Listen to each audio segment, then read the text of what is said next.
Godzilla! It looks like Godzilla, but due to international copyright laws, it's not. Still, we should run like it is Godzilla! Though it isn't.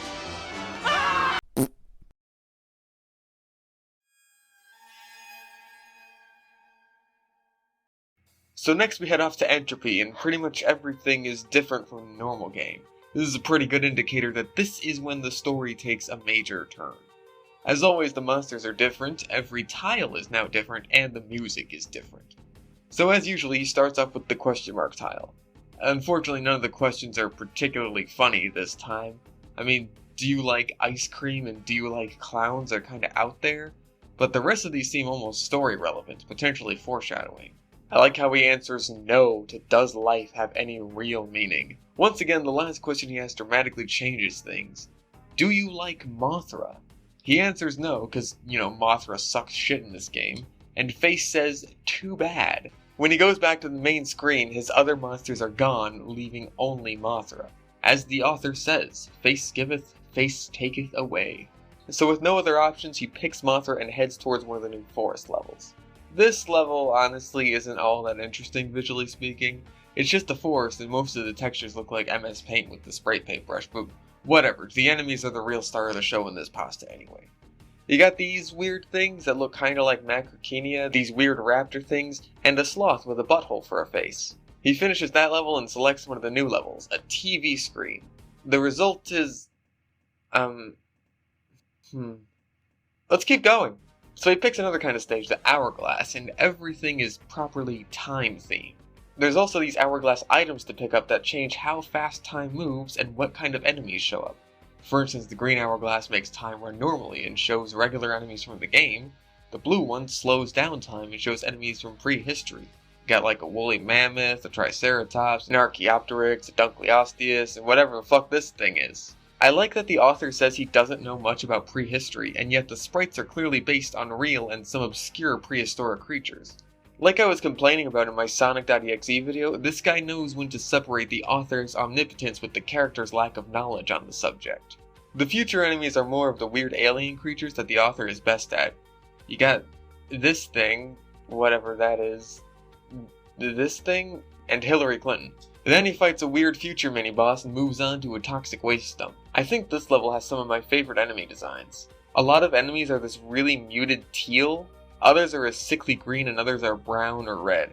Again, this is a great example of using more colors to create scary things than red and fucking black! So he fights an underwater whale skull snake and then heads off to a new forest level, this time ice flavored. He flies along for a while before wondering where all the animals and enemies are. And as he continues, he finds a bunch of the Macrochenia things all dead and covered in snow.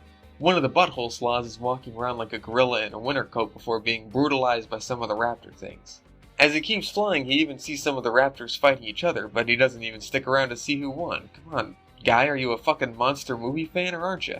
So anyways, he gets to a new stage, a grassy field at night, and he gets the feeling of dread again, saying that the game took this level from one of his memories.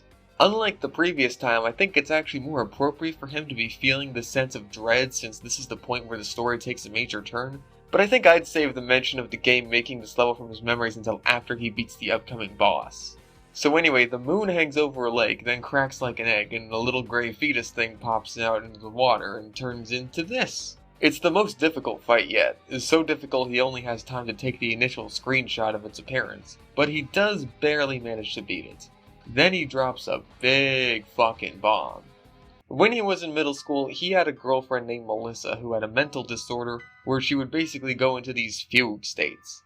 They liked to go off into an empty grass field at night to look at the stars, but one night she went into one of her fugue states and ran into the street, getting struck and killed by a truck. The game knows about this because it says this.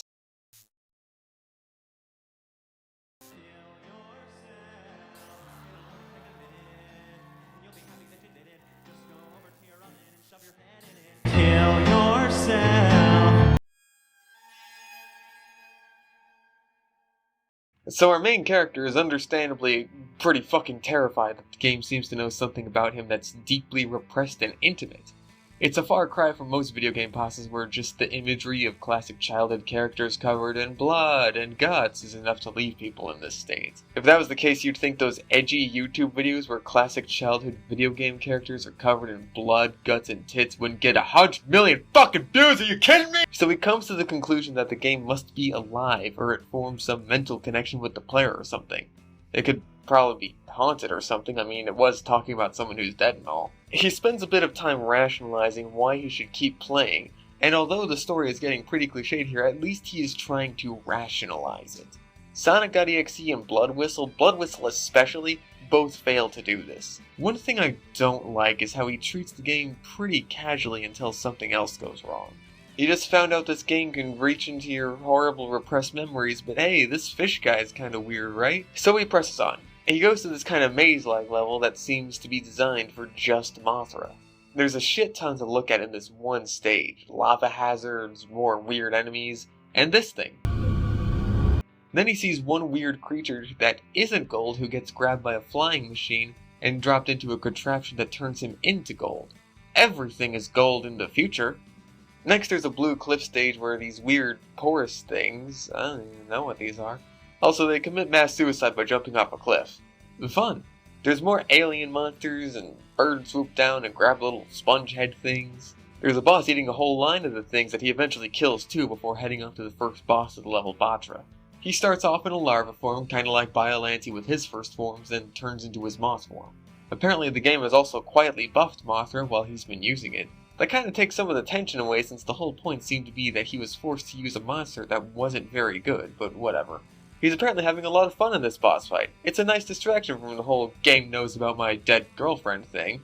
Megalon is next, and he's pretty easy to beat, nothing crazy going on here. He heads off to another TV screen before getting ready to fight the next boss, and oh, well that's unfortunate. He goes to one of the black maze levels, kinda like the gold one, except for the obvious palette swap and the initial lack of enemies. At one point the lights go down and Mothra is suddenly attacked by enemies that can't be seen. They come back on soon and scare the monsters away, but not before they take about half of Mothra's life. He's gotta get out of there fast. He does manage to get through it though and fights Mechagodzilla. Eventually he gets Mechagodzilla's health down and he suddenly transforms into this. It's a strong replacement, but he manages to beat it by spamming the shit out of poison powder. But if my knowledge of Pokemon games has taught me anything, poison attack shouldn't work on what's clearly a steel type. Then it's time for the run stage. It's another Labyrinth level like the gold and black ones, and now Red has taken a flying form to catch Mothra. He even manages to eat through the environment with his weird creepy xenomorph mouth. Still though, he manages to escape and heads to the penultimate world, Extus. Alright, same old song and dance here. New world, new tiles, new monsters, new questions. Do elephants breathe? Have you ever been molested by a family member? Is green your favorite color? Are you a tough guy? Can you fly? Can you stand on your head? Do you hate raccoons? Do you feel blame? The only ones that matter are another new monster and Will You Miss Me? The new monster he's given is actually a completely original creation named Solomon. He picks Solomon and starts heading through the next level, and I'm gonna be honest with you guys. As I'm currently writing this, I feel drained as fuck. Getting through this part of the story is starting to feel like a slog.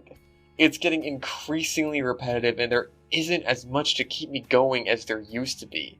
I'm not stopping, obviously, look at how much fucking time I have left to bitch in the video, but what I'm saying is, I think I was wrong in my first video. This pasta is way, way too long. Or at least it's too padded.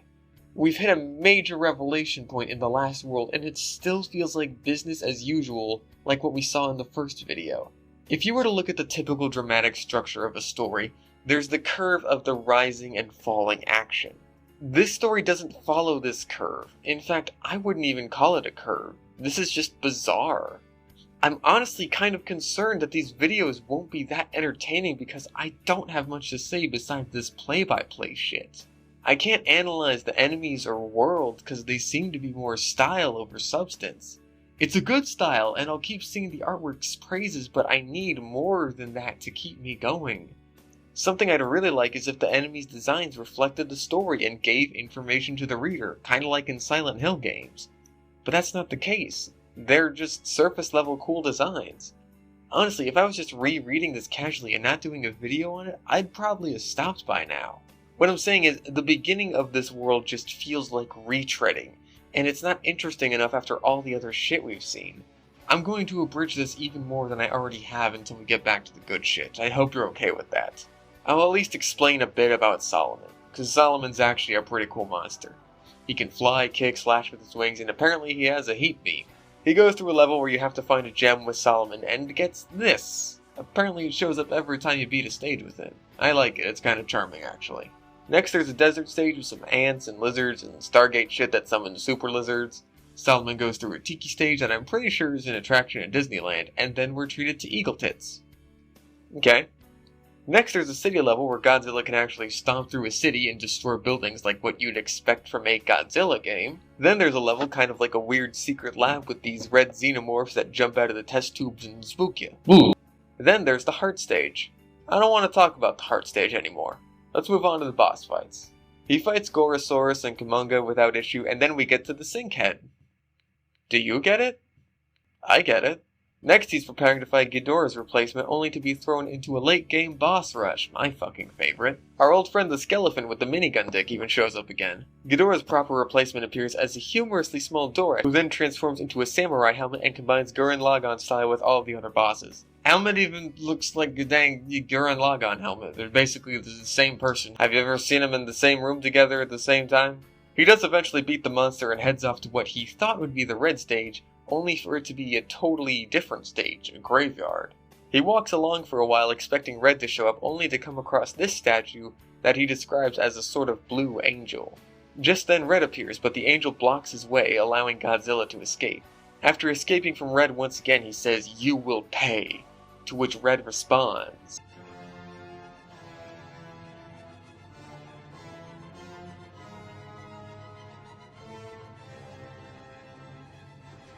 Normies, get out!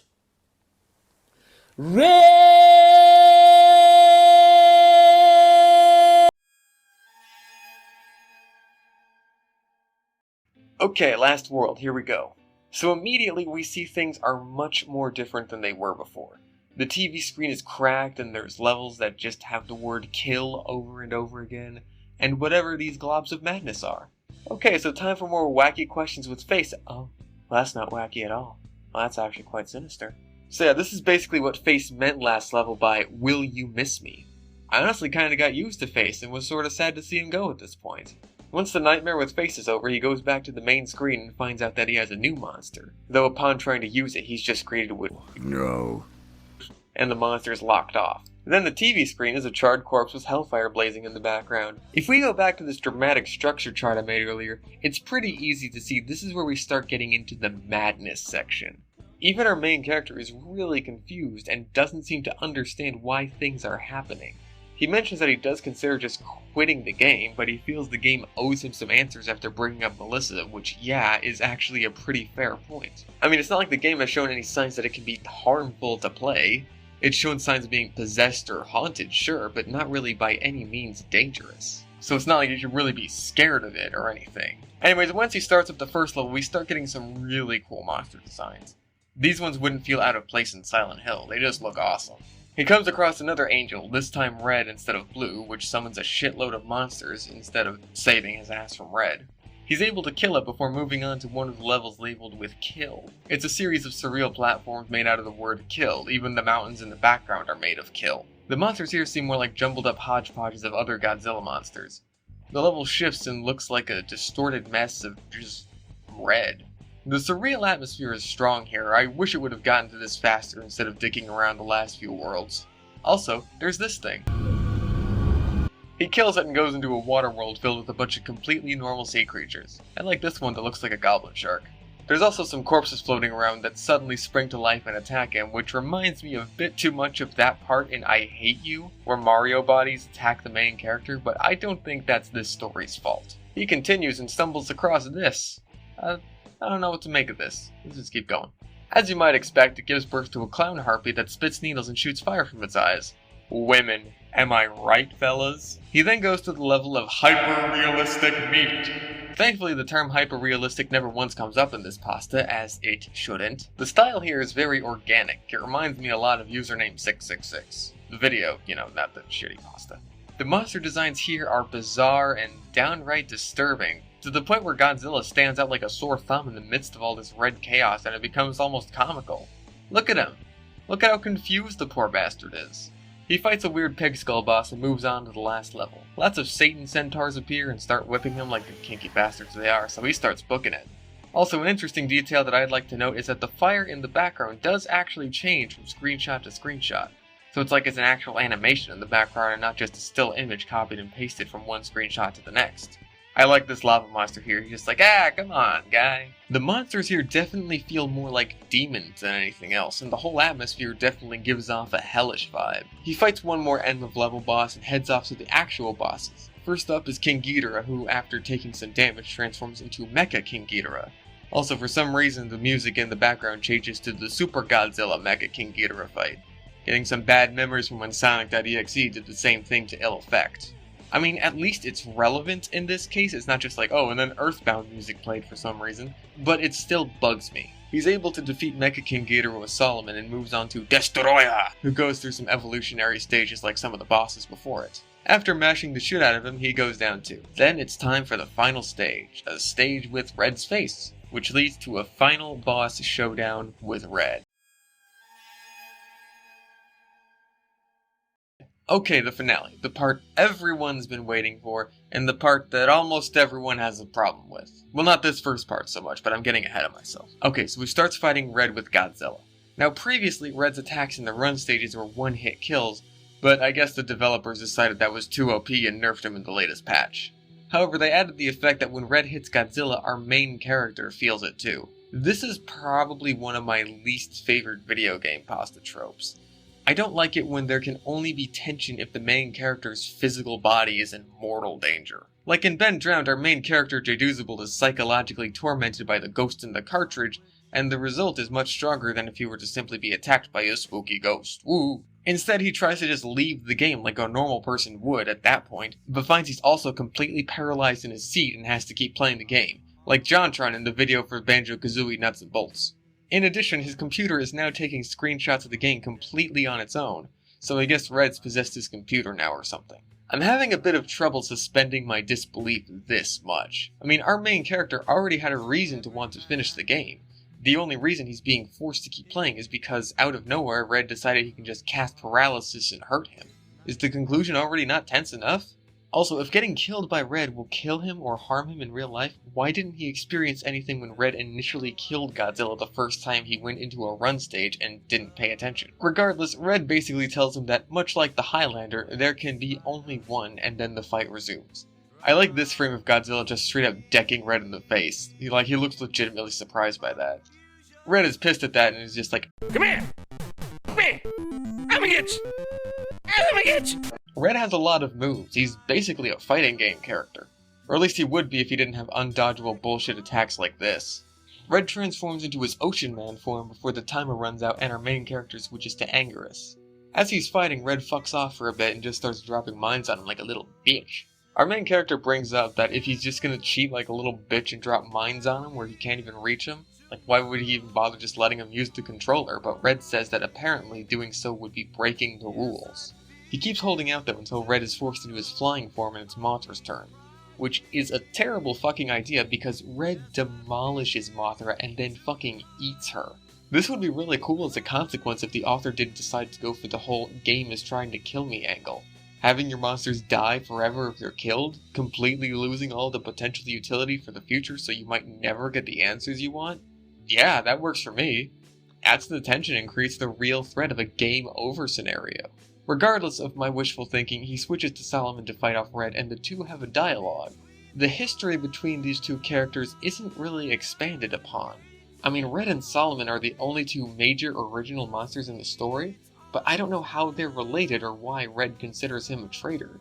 In a horror story, it's okay to not divulge some things to your audience, but I don't feel like this is one of those things. When you introduce a concept like this and then just drop it, It feels less like you're adding to the mystery and more like you just forgot about it later on down the road. Moving on, Red tries to eat Solomon like he did with Mothra, but Solomon's able to shoot a laser down his throat like Godzilla did with the Muto in the 2014 Godzilla movie and seems to kill him.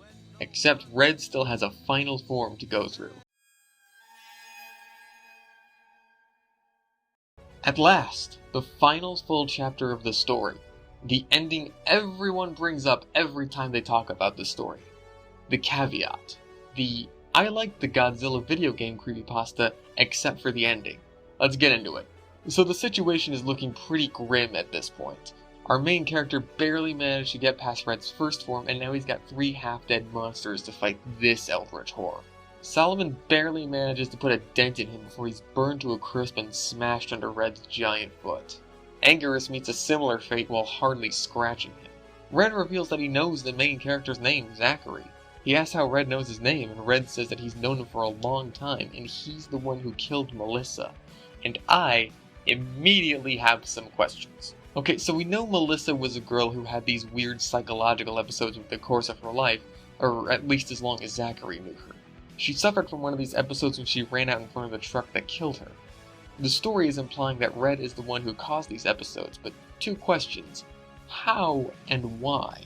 Red's abilities shown thus far show that he's capable of physically damaging people who play the game, to make them unable to stop playing it and seemingly to corrupt the elements within the game, though this has no real effect beyond making the gameplay different. Now the big question here is whether or not Red is capable of essentially possessing people and making them do things like kill themselves. This seems to be the case for what he did with Melissa. Either that or by I killed Melissa he means he was driving the truck that ran her over. And if this is the case, why not do the same to Zachary? Hell, if that's the case and he's been following Zachary for a while, why not have Melissa kill him and then herself?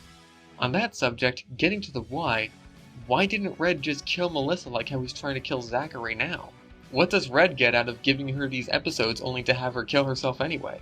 Unless you mean to tell me that Red gave Melissa the episode in order to traumatize Zachary, so that when Zachary played the exact Godzilla NES cartridge that Red happened to be possessing, so that he could taunt him with knowledge of Melissa's death in order to trap him in the game's final level where he'd be able to kill him. With foresight like that, you'd think he'd just possess a game that people would be more likely to play. This is a point I see overlooked a lot, because I think people are more bamboozled over what comes after this. Back to the story, he sends in Godzilla after trying desperately to activate the 5th monster he got earlier to no avail. And Red, looking positively grumpy, completely destroys and eats him. Once Godzilla's gone, he tries to select the 5th monster yet again, but Red stops fucking around and just paralyzes his heart. As he sits there seeing the game over screen, this happens. The Blue Angel reappears, revealing itself to be Melissa. Red apparently trapped her ghost or her soul or something in the game, so he can torture her even after she's died. She releases the final monster Acacius and lets Zachary use it so he can finally defeat Red once and for all. She then brings him to the graveyard where he first saw the Blue Angel and finds that all the monsters and even Face have been resurrected. She says that he has saved them all, and she is eternally grateful, like the little aliens in Mr. Potato Head in Toy Story 2, and says that they'll meet again someday. What? No, hold on a minute, we're talking about this. Yeah, there we go, perfect.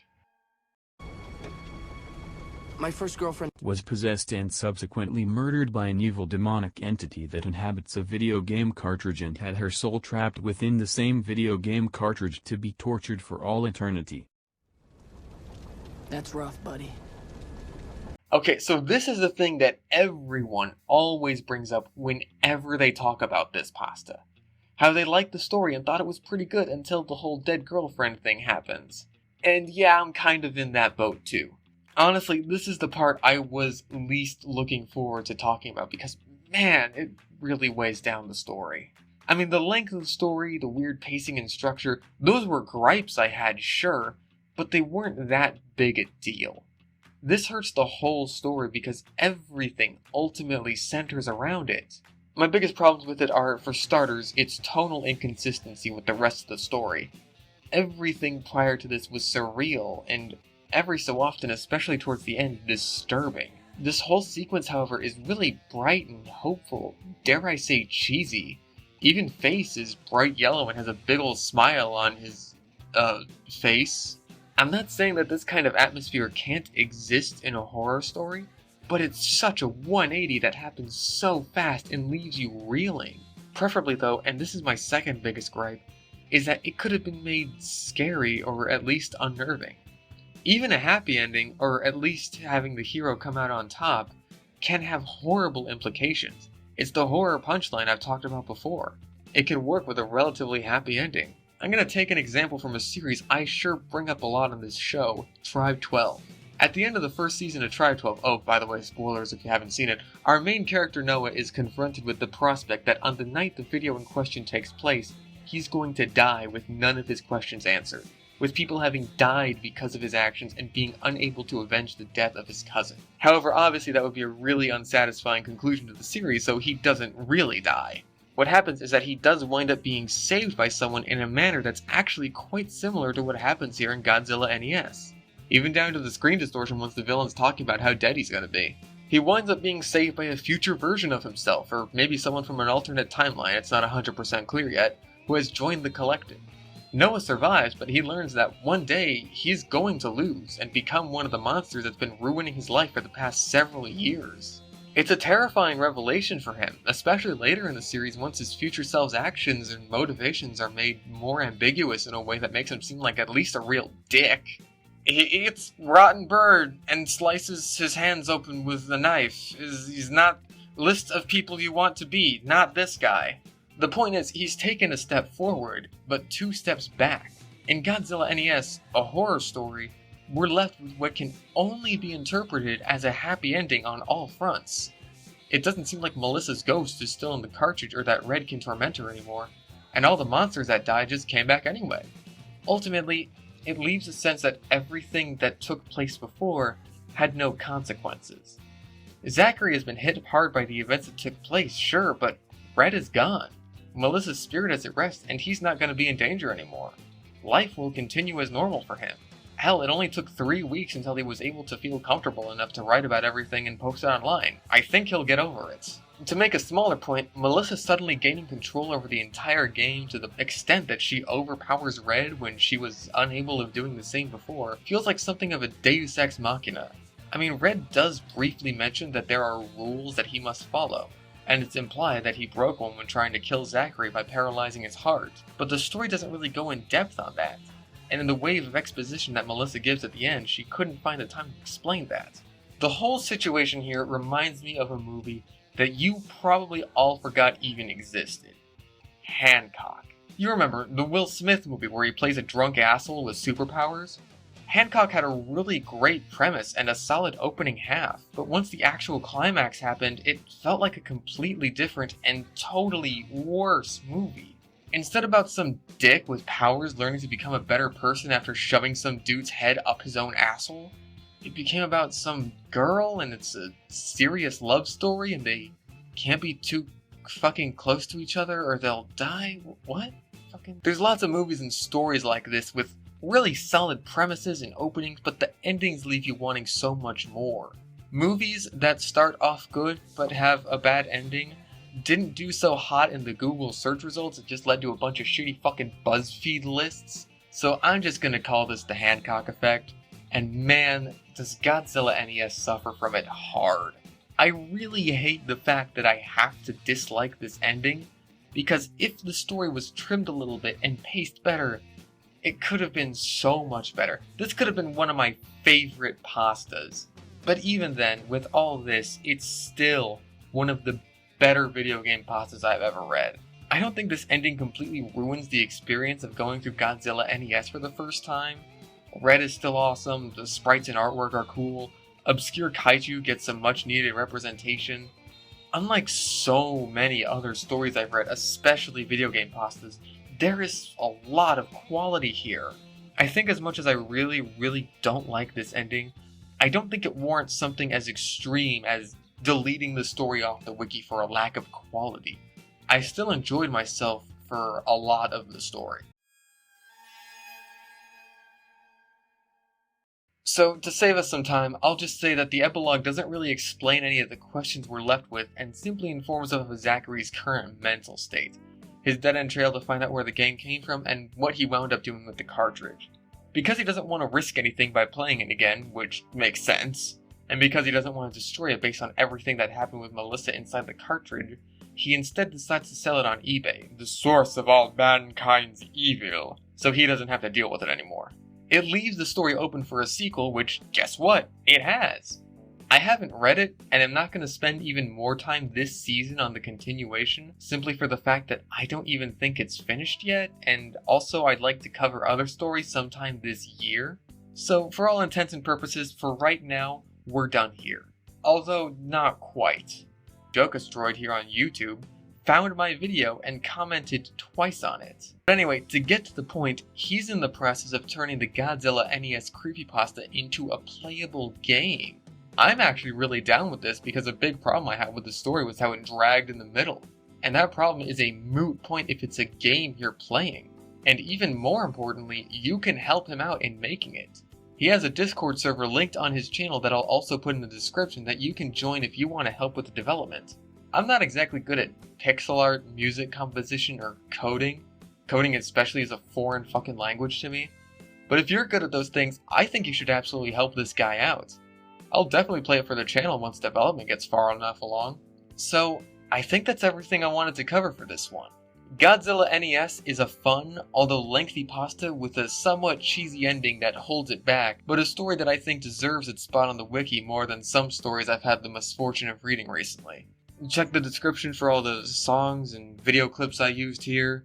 I have Twitter. Here's the names of the Patreon people who donated. And you know what? Here's the names again because I forgot to put them in the last video.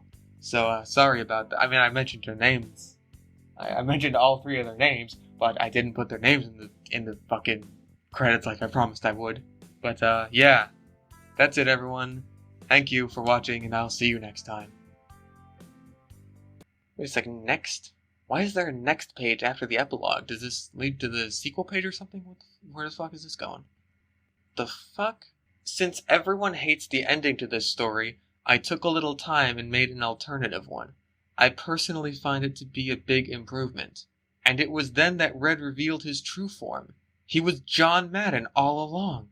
I sharded myself out of sheer terror, and the sound must have caught the attention of a monster who came to my aid. And thus the final battle did commence. The resulting battle was so intense that it caused the NES to explode, sending the cartridge hurling out the window and into a wall where it smashed into pieces. I borked the game. So I guess I win. I take it all back. This is the best story ever written. How do I delete all the things I said about the ending before I upload this episode?